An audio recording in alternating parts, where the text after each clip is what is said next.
Welcome to Padma రుచులు. ఈ ఎండుమిర్చితో నల్లగారం అండి. ఎండుమిర్చి వేపాలండి. ఇవన్నీ వేపాలి, నూనెలోనే వేపాను ఇవన్నీ. ఇవి నూనెలో వేపాలి. ధనియాలు, ఒక కప్పు ధనియాలు, ఒక 15 ఎండుమిర్చి, ఇక 2 స్పూన్లు మెంతులు, 3 స్పూన్లు ఇవి సాయమినపప్పు వేపానండి. జీలకర్ర వేపక్కర్లేదు.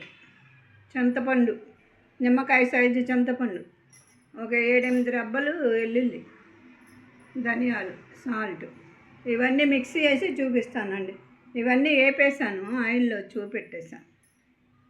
ఆయిల్ వేపుకోవాలండి. ఎండుమిర్చి వేపుకోవాలి, ధనియాలు వేపుకోవాలి, సాయమినపప్పు వేపుకోవాలి, మెంతులు వేపుకోవాలి. ఇంతవరకే.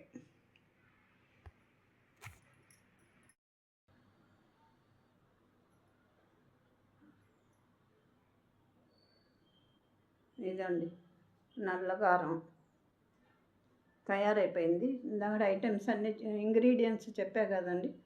ఇదిగోండి, మిక్సీ వేస్తే నల్లగారం చాలా బాగుంటుందండి. జీలకర్ర, ఎల్లుల్లిపాయ ఇవన్నీ వేసాం కదా, చాలా బాగుంటుంది. ఇది ఇడ్లీలోకి, దోశలోకి, రైస్లోకి అన్నిటికీ బాగుంటుందండి. ఇలా చేసుకోండి. కారం రోజు ఇడ్లీ చట్నీ చేసుకున్నా ఇది పక్కన పెట్టుకుని వేసుకుంటే చాలా బాగుంటుంది ఐటమ్స్. లైక్ చేయండి, షేర్ చేయండి, సబ్స్క్రైబ్ చేయండి. చాలా బాగుంటుందండి. ఈ డిష్ మీకు నచ్చితే